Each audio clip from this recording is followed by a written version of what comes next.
Good morning. You're listening to Central Wisconsin's 24-hour information station, WFHR. It's time now for the Morning Magazine. Welcome, everyone, to Morning Magazine for this August 24th, 2022. Have your host, James J. Mayloff here.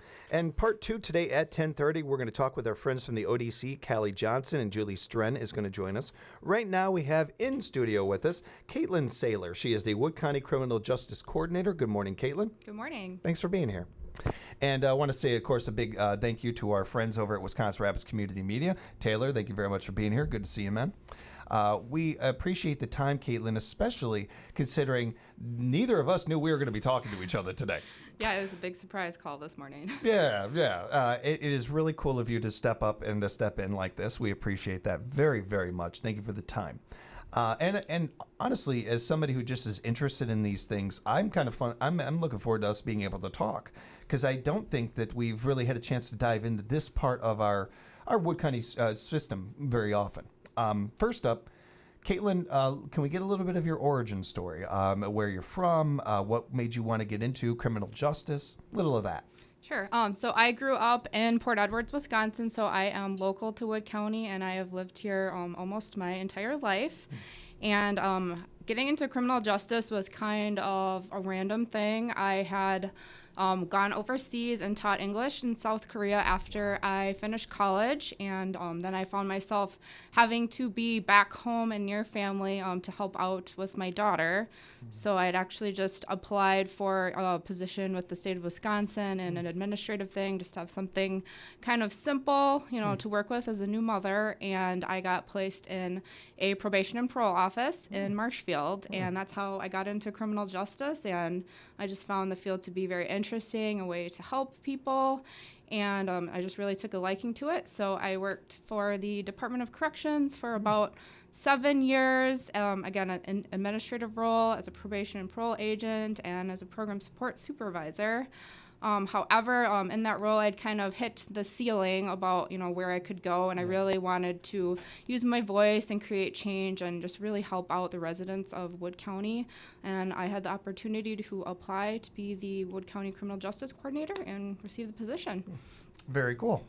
Also, I feel like I haven't accomplished anything in my life now. I really feel like I need to work a little bit harder at it. No, that's really cool. That is an awesome story, Caitlin. Now, as a young mom, as somebody who, as you mentioned with your daughter and that, there's a lot of fields, a lot of jobs you could probably fall into. Was there something specific that made you pull you to criminal justice? You mentioned wanting to help people. Is that the main part where that stemmed from? When I was originally getting my degree, I studied sociology, and so social work has always been something, as my future career goals. But again, just being able to work in the probation and parole office with the coworkers I have, and just we have a lot of interesting things that happen in the county, so it was kind of exciting and interesting. So I just really just kind of took a random affinity to the field. And Caitlin, let's talk about the field a little bit. What is it that a criminal justice coordinator does? Sure. So this position is actually brand new to Wood County. I believe it started around 2019 or 2020. Wood County recognized that we needed more treatment court programs. So Wood County has actually had an adult drug treatment court program since about 2005, and we'd always contracted out for services, and Wood County just, again, recognized the need for someone to lead that program and also create more programs. So they created this position, and I'm still kind of figuring out what exactly it is I do, again, just because it's so new, but... Yeah. I'm sure you're not alone in that. The other people in your department are probably doing that similar thing, which is what happens with new positions. And that I don't know if it's fun is probably not the right word for it, but it does seem like it makes the job a little more interesting, a little more of when you don't know what you're going to run into day in, day out kind of thing. And I imagine that you run into that already in the industry, because it does feel like one of those fields like where you don't know what's around the corner. You don't know what you might be dealing with that day. As the position is being developed and kind of and hammered out, if you will, what are you seeing from your perspective that makes this position a need? So the reason I'm seeing that this position is a need within Wood County, we have extremely high numbers of individuals involved in our criminal justice system. Again, when I worked for the state, in a region where we had larger cities such as La Crosse, Baraboo, Portage, we had the most amount of individuals on community supervision compared to these larger counties. We also, again, have an overcrowded jail. So again, my position is just, a job to, help reduce those numbers of those who are justice involved. Are we seeing, like, how you've been doing this for a year or two? Almost a year. Almost a year. Okay. In that short time, and granted, a short time, small sample size there. Have you seen some improvement in that? Have you seen some good in that? Yes. So working again with our adult drug treatment court, we're working with a very high risk, high need population. These individuals in the past are constantly in and out of custody at the jail, and the individuals that we're working with, we're seeing graduate from our drug court program. They're becoming successful members of society, going back to school, getting jobs, working on their recovery. One of the things that I've noticed, and I come at this from a very different perspective. I'm from the other side of the tracks. I have been very honest about this. My family has a long history with crime, and we've messed up quite a bit. Now, it's been 20 some years since my father was in trouble, and even longer than that since I was or anything. But it's not as if I forget or I don't remember what those days were like or what that was. And my father, he'd be the first to tell you, very open and honest about these things, struggled with addiction for a very, very long time, the majority of my life. Was in and out of jail my whole life, all these things. One of the things that I know about my dad, outside of obviously struggling with addiction, is he is literally the hardest worker I've ever known in my life. I have never met anybody. My mom comes darn close, but he is just dominant when it comes to doing a job and working and everything. But he would not. He had a record, and he could not get a lot of jobs. And so oftentimes what he would do, because the other thing about my father is he is not going to let his kids starve. He is not going to let his wife not have a roof over her head. He's going to find a way to make money. So oftentimes people from that world will go back to dealing because they cannot get a job, an actual 9-to-5 job. This is something that we seem to be getting better about correcting. We seem to be working on. And I'm not trying to throw something at you that is not necessarily in your field, but just being in that world a little bit, do you see a bridge being met there with employers and people with a record and that? Do you think that that's something that can improve some of the issues that we're talking about here? I do see that. So one program that my department has started partnering with is our Wood County FSET program. So that's the Food Share and Employment Training Program. And the goal of that program is to help individuals gain employment, and through that program, they're able to, again, advocate for individuals who have criminal records to get jobs. They have several partner employment agencies, again, where we're able to speak on behalf of our clients that we're working with them and helping their employment skills. So that's, again, one wonderful program. And then I think several employers in the area are actually aware, again, of our adult drug treatment court program. And when our clients are able to talk to their employers openly, saying that they're working on their addiction, they're working on their life skills, employers are a lot more open to employing people with criminal records. It's a different day. It's not where it was 10, 15 years ago, especially I would think considering that a lot of employers are looking for employees right now and just trying to find good people. So you almost can't, you need to be picky certainly to some degree, but in some ways you also have to be kind of like more open up that who you are accepting of to come into your business and everything. And I also want to say too that not only is that a good thing, that's really what the justice system is built to do. The justice system wasn't built to, hey, you messed up, throw away the key, you're not welcome in society anymore. Or even when you get out of jail, hey, I'm not going to give you a job because you have that on your record. That's not the point of all this. The point is everybody messes up. Do you want to be a knucklehead your whole life, or do you want to take this moment and be like, okay, all right, this is a warning sign. I learned something here. I don't want to go down that path. I want a job. And getting a job while you have that nix on your resume, and everything. Now, I don't want this to sound like, well, if you commit a crime, that should just be glossed over. Like, no, you commit a crime, that should stay on your resume. An employer should know about that. I don't disagree with that part of it. To me, it's about just getting your foot in the door, just giving these people a chance for an interview. Just talk to them. Just go into this with an open mind. Because I'll say this, if it was the way some people would like it, where like my dad or myself, well, for one, I wouldn't be here. And two, more importantly to me, my dad wouldn't be a free man. He wouldn't be able to take care of my nephews the way he does and have all the hundreds and hundreds of memories he has with them. My father has saved lives. My dad has talked to people that are struggling with addiction right now and shown them that I'm in my 60s. His story is going to end so different than it was supposed to. My dad was supposed to die from an overdose or in jail. He's probably going to go in his sleep or something like that, or knowing him, trying to do something he shouldn't do or something. But it ain't going to be one of those ways, because he was given that opportunity to grow and to be a better human being and give back to society. If we take that opportunity away, you're not only are you going to be missing out on this in society and missing out on a lot of good that we need in our society, but the definition, one of the things we love the most in America, the comeback story. We like apple pie, we like baseball, and we like the comeback story. And that's a big part of like the youth. And when you're growing up and you're seeing, oh, this person started out this way, they turned their life around. How many different examples do we have of that? We lose those if we don't have these kind of opportunities. I completely agree. Yeah. Is it something that that kind of like the spirit of that, is that a bit of what's behind this? Because I imagine with this position, you've got a real balancing act you have to do. You've certainly got a legal system that we have to stick to and we have to hold people accountable to. I think we can all agree with that. But then there's that other end of this that we're talking about of like, okay, you messed up. Now it's time to learn from this. Punishing somebody is one part of it. Them growing from that punishment is the other part. How can you help people do that, especially when it's such a you have to want to do it yourself kind of thing? I think that in order, to help people just learn and grow, I do believe that individuals who are, again, working in the criminal justice system, working with the county, we really do have to have a heart, again, for that comeback story. There's so much stigma against individuals who have criminal records, who have addiction.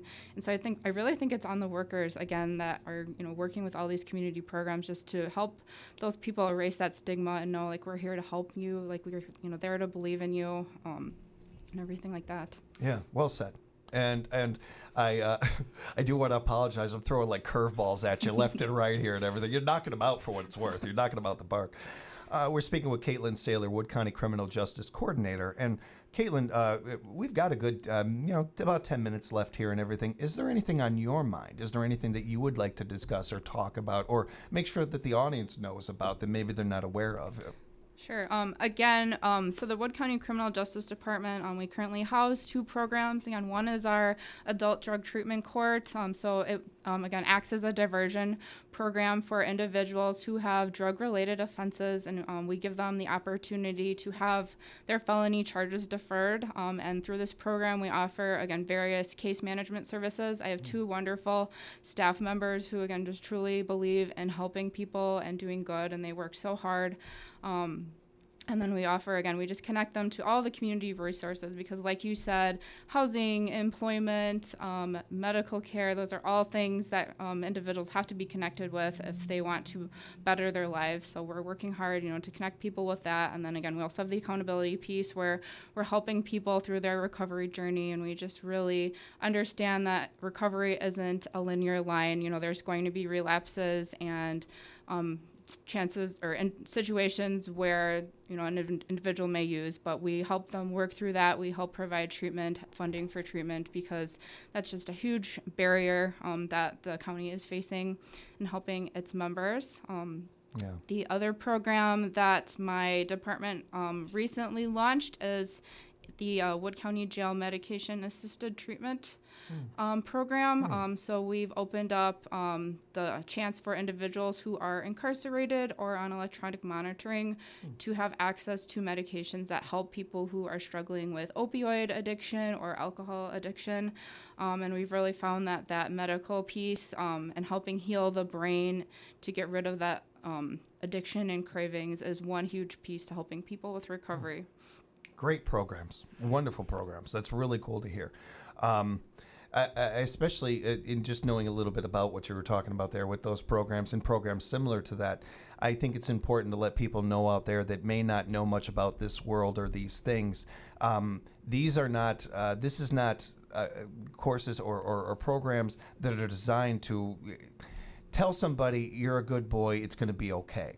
It's not about like condoning actions or any of these things. It's about owning actions. It's about owning your life again and taking it back.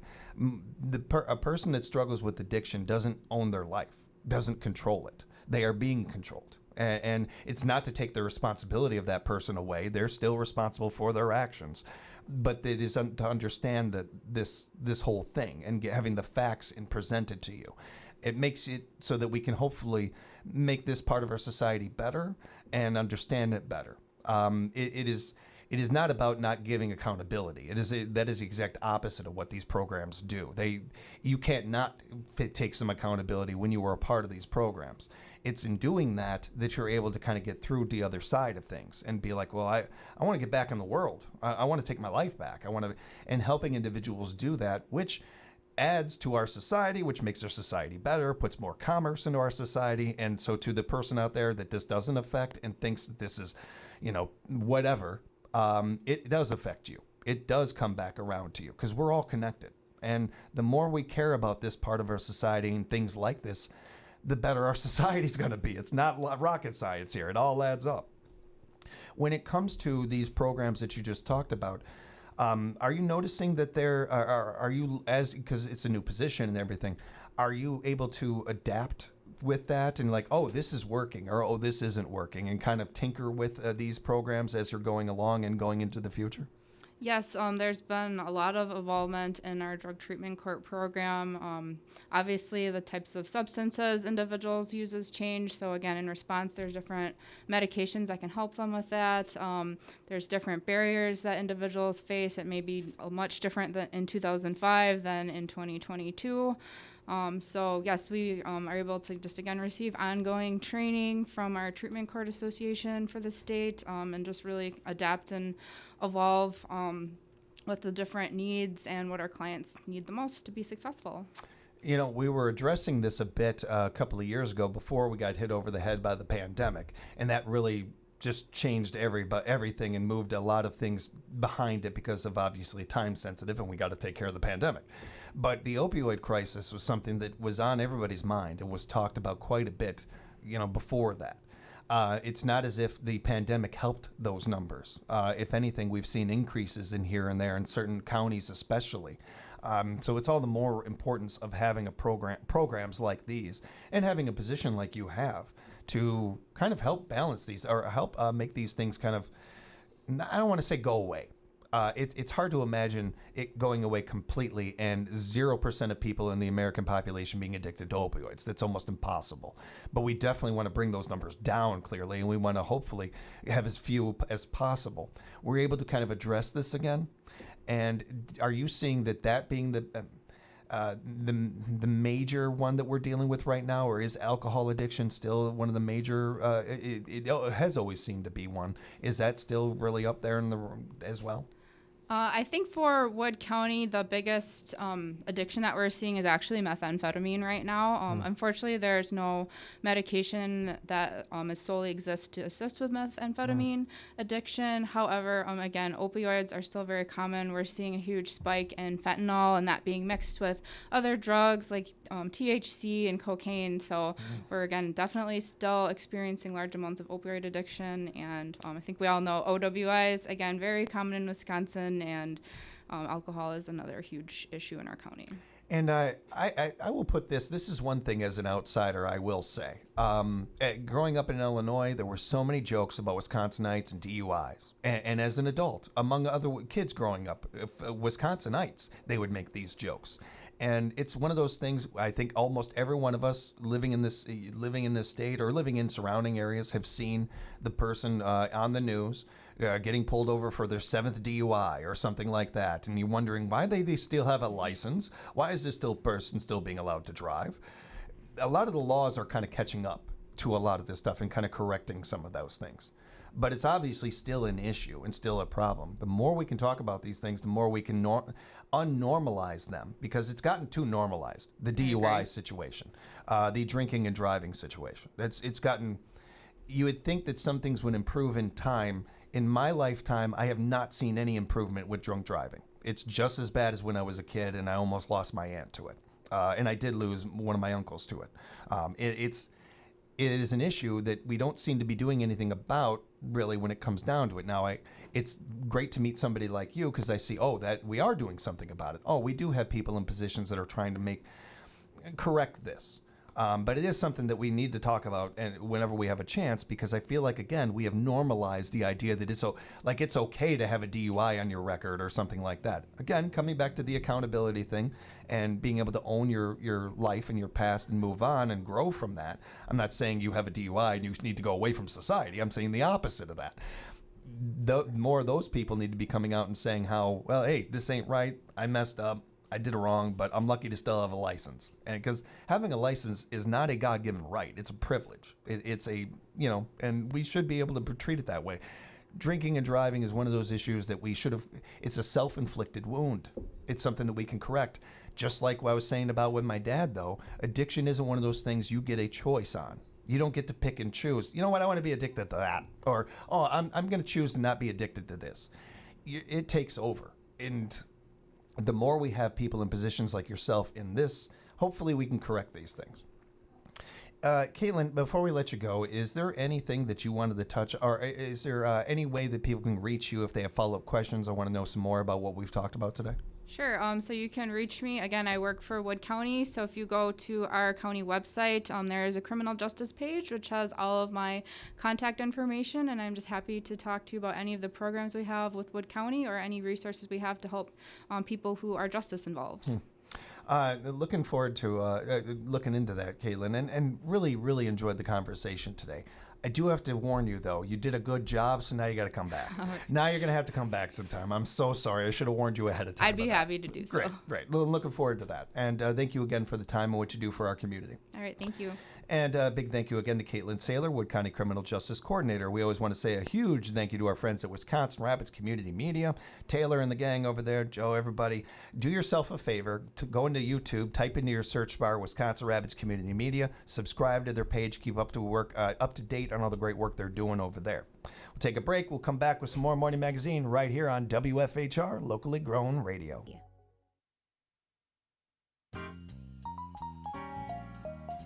Good morning and welcome back to the Morning Magazine. It's time for part 2.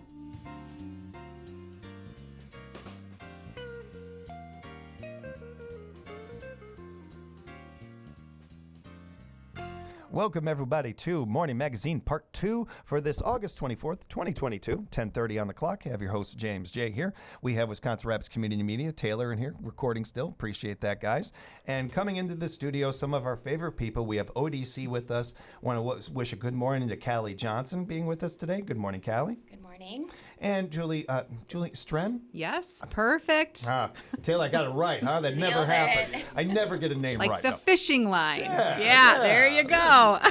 Julie, thank you so much for putting up with me and being here. We appreciate Absolutely. that. And just want to start off, if you guys don't mind, with Milkweed Market. For one, because I've been excited about this since 7 this morning to talk about it. I love Milkweed Market. I'm a big fan. I was there opening day. And I did not realize it's been 4 years already. When did that happen? It's incredible. It really is. So, Callie, let's kind of dive right into that. Let's get into not only Milkweed Market, but how are you celebrating the 4th year anniversary? Right. So we have lots going on over the next 4 days, starting today. we're doing kind of a 4-day for 4 years celebration, right? That's easy to remember. Yeah. So today, Wednesday, we are open 10 to 5. We've partnered with an amazing group, or family, I should say, a local family, the Tritzes, and they in Vesper have their kids growing mums and grasses. And the kids, it was the kids' idea, how could we help? How could we give back to our community? So they are an organization called Kids Growing Flowers for Kids. And they've brought mums, beautiful, tricolor, all colors, to the store. We're selling them for $20, and the kids are actually there helping promote and sell. And some of the proceeds are going back to charities that they choose to support, and one of those is ODC. So we've got the store flooded with fall decor, signs, pumpkins that we've made at ODC, fall candles, melts, sprays, and that's what's going on today with the mums. Tomorrow, we are open 10 to 7, so extended hours. And from 4 to 7 tomorrow, we have partnered with another local organization that is called the Tipsy Nomad. We talked about this, I think, the last time. That's right. Yeah, I love it's like that a name. mobile beverage cart, and Next Home Partners, the realtors in town, have generously sponsored that cart for us. So our shoppers can come in, grab a cold beverage from the Tipsy Nomad shop, and just have some fun. Yeah, it's a great idea. Yes. Okay, so that's Wednesday, Thursday. Friday, we're open 10 to 3, and over the lunch hours, we're having Purple Basil food truck there to, of course, keep our guests fed. And Saturday, we're open 10 to 2. And the whole week long, we have delicious bakery from Hidden Creek Kitchen. We've got scones, cinnamon rolls, cookies, anything you can imagine. So it's just a 4-day celebration. Stop in the store, see what's new, and check out some of these other events happening throughout the week. I got to apologize, you guys. This is very unprofessional of me, but I got to get over there now. Could you take care of the rest of the interview? Taylor, would you mind just, keeping an eye on the place for me? I got to get over there. That's too awesome. That sounds like so much fun. Where did these ideas start from? Because the idea to spread it out over 4 days, I really think that's a really fun idea. I think that's a really smart idea. Yeah, I mean, we want to accommodate our shoppers as best as we can. Our typical hours in the summer were Wednesday through Friday. So now that we're getting into the fall holiday season, we want to extend our hours a bit. But partnering with local other businesses and having generous sponsors support us is nothing new. And so usually when we reach out and have an ask, we are met. And so, I don't know, we just brainstormed and we made it happen. Yeah, right Making on. it happen. The store, when I left, it was already full of folks visiting. Awesome. Early bird gets the worm, I guess. Yeah, so. yeah. Now, when it comes to, you mentioned some of the new items they have there, fall products, fall items there. They are some of the more unique items you'll ever see, because these are things that you are not going to find in your normal department store or anything like that. It's one of the reasons why my mother refuses to accept any birthday gift that is not from Milkweed Market. And I wish I was exaggerating or saying that just because you guys are here. No. She's very, very adamant about this. And I don't think she's the only one. I think over the last 4 years, people have gone there. They've come to find that these products are not just only made with love and care and intelligence, but really cool products and really cool, unique things for their houses, for their homes. It is the home of knickknacks. I mean, it is really like so many other, among other things, many other things. But all this, and as great as all those things are, it kind of is secondary to what the purpose of Milkweed Market is. And I remember having Pam and some others, and when we were first talking about the early the concept of Milkweed Market, let alone when the doors opened and everything. And the idea of the ODC has always worked to do it, and really is the greatness that they do of building that bridge between your clients and businesses. And making that seamless, and making giving an opportunity for these clients that they would not have otherwise to get into the workforce. The idea of having the work at the ODC, having them being able to work from there and all that, and being able to do something productive and doing all the things that we're hoping for them to be able to do in general as it is is such a unique concept and such a very cool thing to be able to offer to the clients, let alone to the community. Because again, we really win from this too. Like it's some great stuff over there.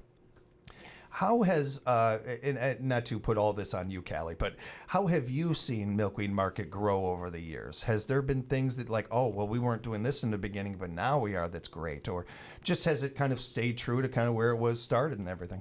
I think that we have stayed true to ourselves, but we've also grown.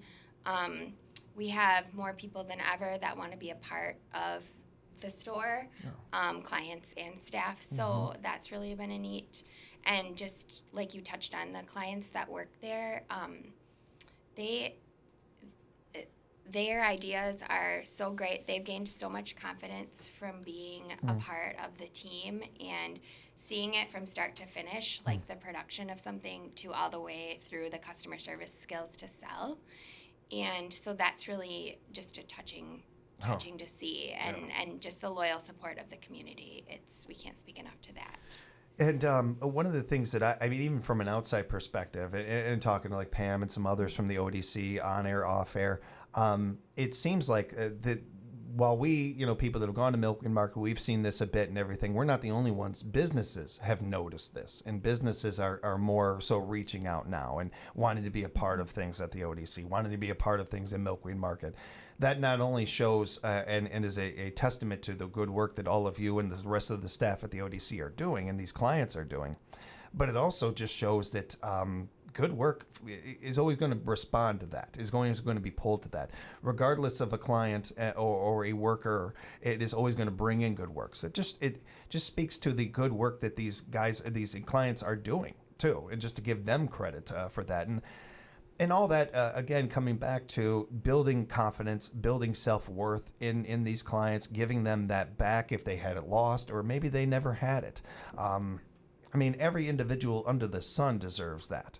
To be able to help give as a citizen, when you're going to Milkweed Market and you find that knick-knack that is going to be perfect for your mom for her birthday coming up next month. Maybe that was a little personal. When you're doing that, it feels good. And it's great to have that product and everything. But when you're walking out of there, you can also feel good that you are literally putting back into your community, that you're really adding to the self-worth, the confidence of these clients, of these people working there. It's such there are a lot of win-wins in life, thankfully. This is such a huge win-win-win-win-win kind of situation. And we don't have enough of that in life. Right. Yeah, and we've done some amazing additional transformation that's happened in the store where it is truly almost 100%. We're getting very close to that. It is run 100% by the individuals we support. And so really the staff that might be in that store, is their purpose is really to help the individuals that we support run the store. And so we're almost 100% of the time that we're open, it is being run by individuals that we're supporting and gaining those skills. We are transforming that all of the work that they'll be doing is done in that storefront, with opportunities that people will see coming up soon where you can even drop in and do some DIY stuff on site, on the spot.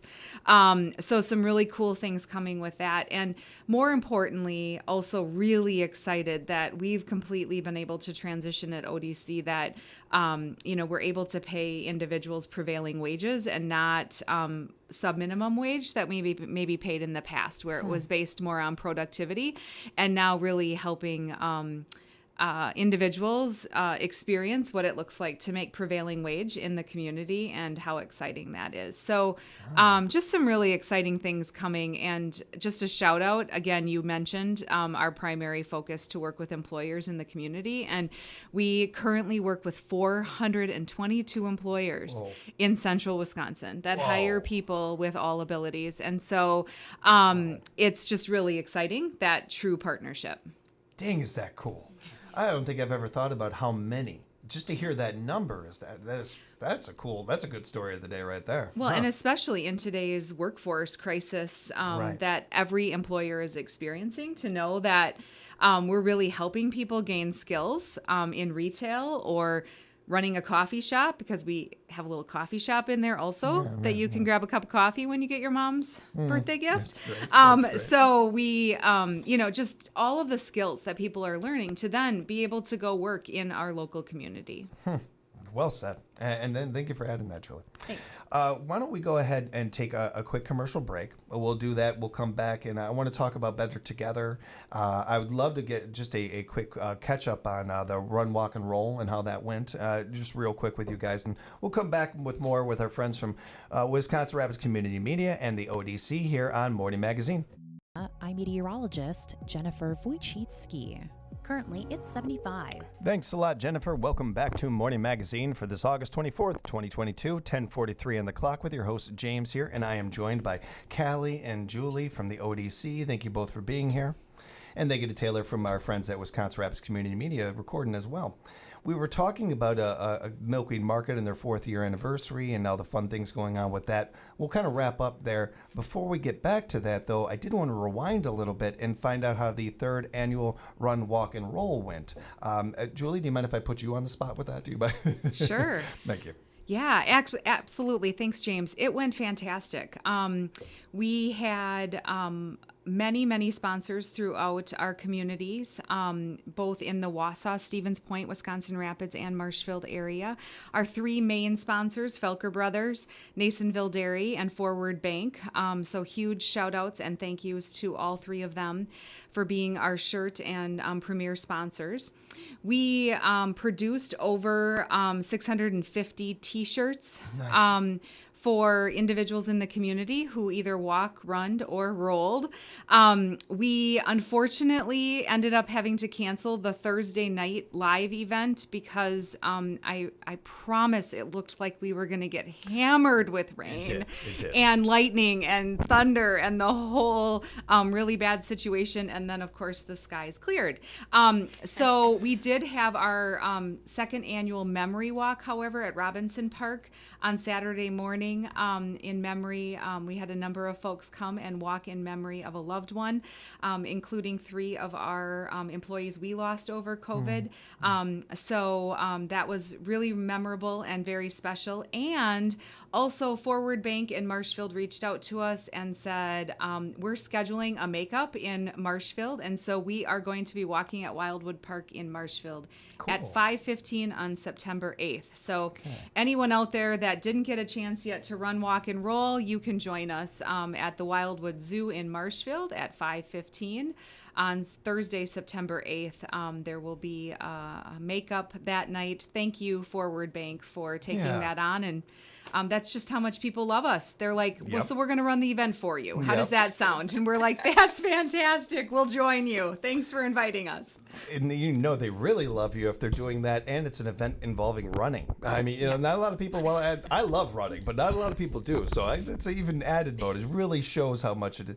And while we're smiling, we're kind of joking about it and everything. You're absolutely right, Julie. It really does show how important this work is, how much people back you guys, how much people believe in it, that they would go out of their way to do something like that. A huge shout out to them for that. That's awesome.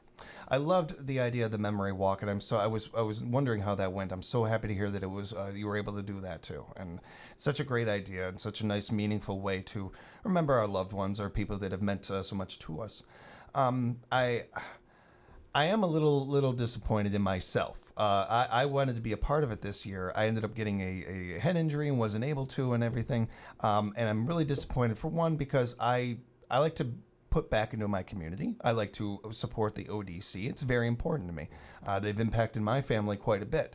But I really wanted one of those shirts. I mean, it's my favorite colors. And I missed out. So don't be like me, everybody. Next year, when they do this again, make sure to register early, be a part of this early, and learn more about this event, because it's literally everybody can be a part of this. It's again, run, walk, roll. Everybody can be a part of it. We even had our fur pets wearing our T-shirts this year on many of the run, walk, and rolls that were happening in the communities. So You can even register your lovely dog to walk with you and get a T-shirt. Those youth sizes fit beautiful. Yeah, now I'm going to have my friends that are dogs, making fun of me and ripping on me about this now. That we had shirts and you did. Like, thanks, Julie. No, that is cool. I'm glad you mentioned that. We love to not only show our support, but we like to be able to show our support in fun ways. That's a cool way to be able to do it. I didn't think of that. I like that. I did want to get into Better Together with you and this initiative. This is a new initiative being brought on by the ODC. What is this exactly, and where did it come from? Great. Yeah, it's been kind of an evolution over the last couple years, and we've really kind of put together a number of things that we've been doing in really concentrating on connecting people to their communities. Again, it all fits so beautifully. About 2.5, 3 years ago, we changed our logo, and with changing our logo, our taglines were connecting people in communities. And out of that, Better Together came about. And it really has been cultivating kind of 3 different areas so far. One has been cultivating our communities. So how can we help each individual that we support not only work in their community and be a part of what's really important to all of us, which is our employment and our job in the community, but how can we also help every person find what matters to them in regards to citizenship in their community? So what organization do you want to be a part of? Do you want to be a part of a church? Do you want to be a part of a Lions Club? Do you want to be a part of a knitting club? Do you want to participate at the cultural center and get involved with different crafts that are happening there? Do you what's important to you? Are you a gamer? Do you want to be a part of a gaming club in your community? So how can we help people be a part of their community? The second part of that is engaging families. How can we be here for families? Families need each other, and they need some support in regards to how to kind of come together around that. So we've been meeting with and engaging families, coming together to talk about a variety of different things. What does it look like for, the person, for your son or daughter to get a job in the community? What does it look like in regards to the rights that they have? How can they get out and vote? How can they be engaged in their communities? So we've been engaging families.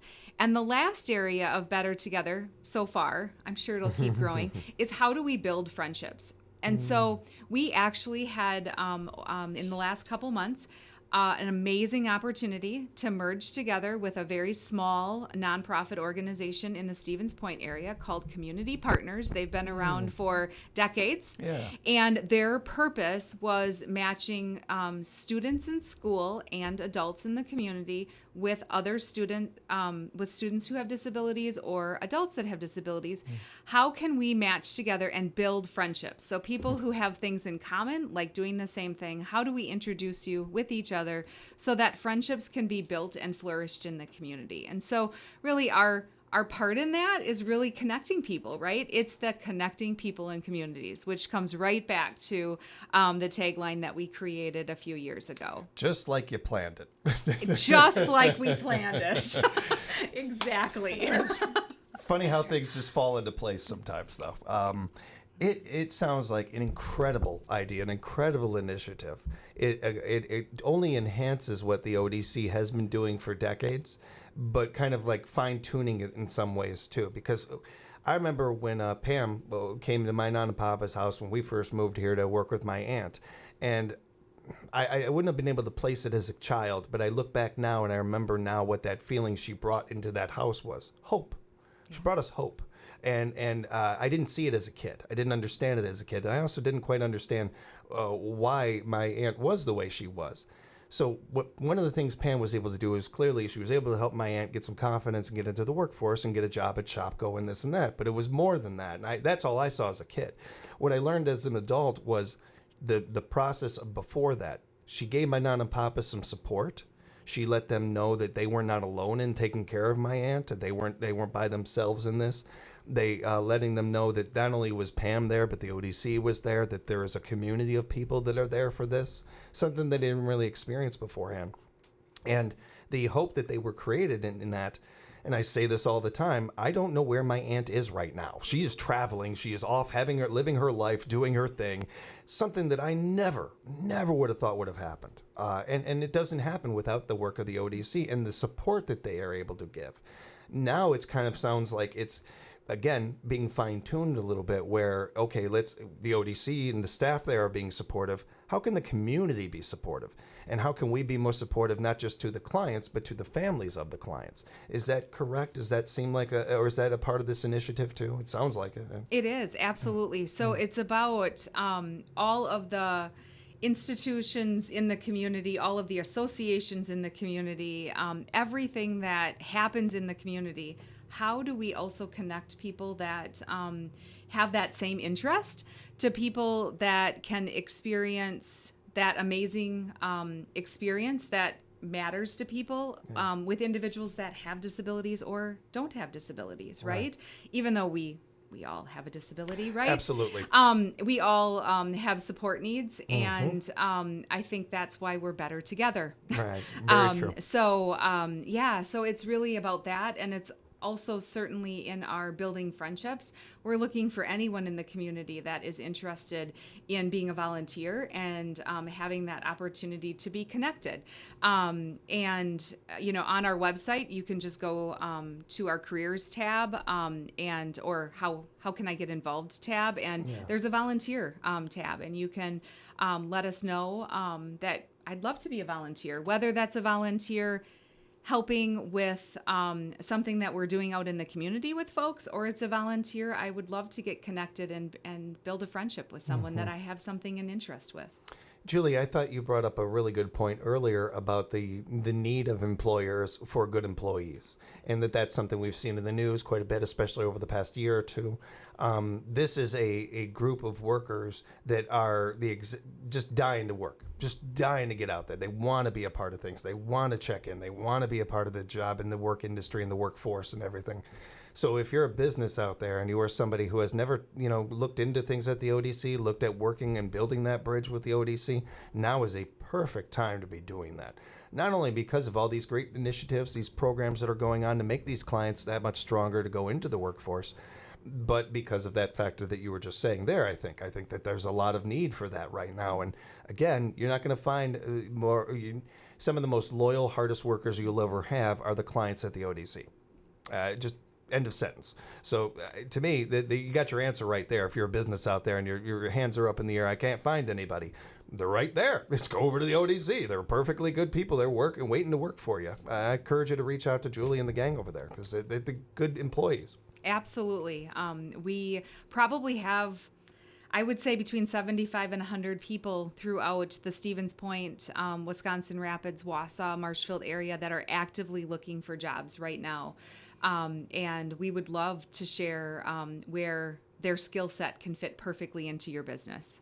It's another thing that it sounded like the Better Together is able to do as well is not to say that it wasn't already being done very well, but just even better as far as you have client, they have a certain skill set, matching that skill set with a business. That wasn't always the case maybe because honestly, taking people where you can get it and vice versa. But now being able to, again, with this program, this initiative, being able to fine tune these things a little bit, able to kind of do more of that. Hey, this person's good with their hands. So maybe they work good in this field that uses their hands, that kind of thing. I know it seems very self-explanatory, but it's one of those things that it wasn't always the case, wasn't always an option. Now it's an option. Right. It's kind of cool.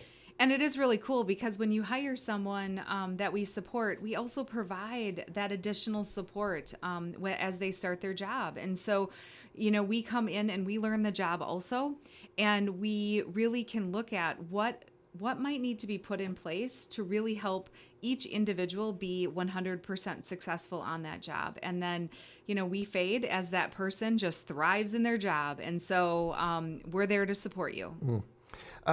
Now, Julie, if there is there anything about this that you think people maybe we didn't touch on, or you think people should know, or we cover it pretty well, the Better Together initiative? Yeah, I think we did cover it wonderfully. Thanks, James. I did want to follow up though on the volunteering that you had mentioned, in that if people are interested in volunteering or want to know ways that they can donate or just be able to be a part of things at the ODC, how can they reach you? Absolutely. So the best way is to go to odcinc.com. odcinc.com, and there you can reach out to us, and you'll see our contact information. You can certainly call our front desk, or there is a Give Now button as well as a Volunteer Now button, and we will promptly reach out to you and get the process started. And you mentioned earlier that the Run, Walk, and Roll has an extra day that was given to us thanks to a great bank. So can we tell the details of that real quick? Absolutely. So Forward Bank invited us to their event. Thank you so much. In Marshfield, it's going to be at the Wildwood Zoo. The makeup date for Run, Walk, and Roll, September 8th at 5:15 at Wildwood Zoo and Park in Marshfield. Thank you, Julie. Kelly, we started off talking about Milkweed Market's 4th anniversary. You guys are doing something fun with this, celebrating for 4 days. Can we go over those details again? Yes. So our 4 years, 4-day sale/celebration is this week, starting today, Wednesday, Thursday, Friday, Saturday. You can follow us on Facebook, the Milkweed Market, for all of the details. But to summarize, like all week long, we have delicious fresh bakery from our Hidden Creek Kitchen at ODC. We have beautiful mums for sale to get you ready for fall. I know the temps today and this week are warm, but they're beautiful, and please come get one for $20 and support kids growing flowers for kids. And tomorrow we are open 10 to 7, extended hours because we have a special event going on from 4 to 7. We'll have a beverage cart there sponsored by Next Home Partners. And so please come get a cold beverage and shop new decor and signs. And Friday, if you're looking for a lunch option, come over between 11 and 1:30 and grab some lunch from Purple Basil. And again, stop in the store, see what's new, visit with our employees that are working, and yes, just get your fall shopping done now. Kelly, if people have follow-up questions for you or want to know more, is there a way to reach you? Yes, you can reach me at 715-818-6452. That's my direct line. Otherwise, call the Milkweed Market store or stop in. Otherwise, Facebook is probably your best bet to kind of just keep in touch with what's going on at Milkweed. Encourage you to do that. Type in your search bar ODC, Milkweed Market, all the above, like those pages, and keep up to date on the great things they're doing over there. And again, the website is odcinc.com, odcinc.com. Cannot thank you both enough for the time and everything you do for our community. Thank you so much for being here today. Please spread that to the rest of the staff, the clients over there. Wish them a good morning from all of us here, okay? Thank you. Thanks, guys. Will do. Thank Thanks, you. James. And a big thank you to Taylor and our friends at Wisconsin Rapids Community Media. As always, we appreciate the gang over there. See you soon. We will talk to you soon. Hey, I got Over the Back Fence coming up right here on WFHR Wisconsin Rapids 1328.